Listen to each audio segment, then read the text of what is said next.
పార్లమెంట్లో అయితే టోటల్గా 60% టీడీపీ ఖాళీ చేసేస్తాం, దాంట్లో డౌట్ లేదు. 40 సీట్ల కంటే ఎక్కువ రావట్లేదు ఆ కూటమికి. చెప్పండి, మళ్ళీ చెప్తున్నాం ఇంకోసారి. ఏ సర్వే చూసినా జగన్మోహన్ రెడ్డి గారి ఫేవర్గా ఉన్నాయి, వైఎస్ఆర్సీపీ మన పార్టీ వైఎస్ఆర్సీపీకి ఫేవర్గా ఉన్నాయి. అక్కడ ముఖ్యమంత్రిగా జగన్మోహన్ రెడ్డి గారు మళ్ళీ ముఖ్యమంత్రి అవుతున్నారు, ఇక్కడ ఎమ్మెల్యే అవినాష్ అవుతారు, ఖచ్చితంగా మూడోసారి ఎంపీ. మనం చూసాం మొన్న ఈ మధ్య కొంతమంది నాయకులు వైకాపాలోకి వెళ్తే 60% తెలుగుదేశం ఖాళీ అయిపోతుందని చెప్పారు. అటువంటి నాయకులకి త్వరలో చూపిస్తున్నాం 80% ఆఫ్ వైకాపా ఖాళీ అయి తెలుగుదేశంలోకి రాబోతుంది. తప్పకుండా తెలుగుదేశం ఘన విజయం. పార్లమెంట్లో అయితే టోటల్గా 60% టీడీపీ ఖాళీ చేసేస్తాం, దాంట్లో డౌట్ లేదు. 40 సీట్ల కంటే ఎక్కువ రావట్లేదు ఆ కూటమికి. చెప్పండి, మళ్ళీ చెప్తున్నాం ఇంకోసారి. ఏ సర్వే చూసినా జగన్మోహన్ రెడ్డి గారి ఫేవర్గా ఉన్నాయి, వైఎస్ఆర్సీపీ మన పార్టీ వైఎస్ఆర్సీపీకి ఫేవర్గా ఉన్నాయి.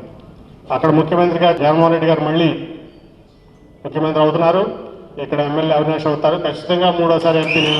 మనం చూసాం మొన్న ఈ మధ్య కొంతమంది నాయకులు వైకాపాలోకి వెళ్తే 60% తెలుగుదేశం ఖాళీ అయిపోతుందని చెప్పారు.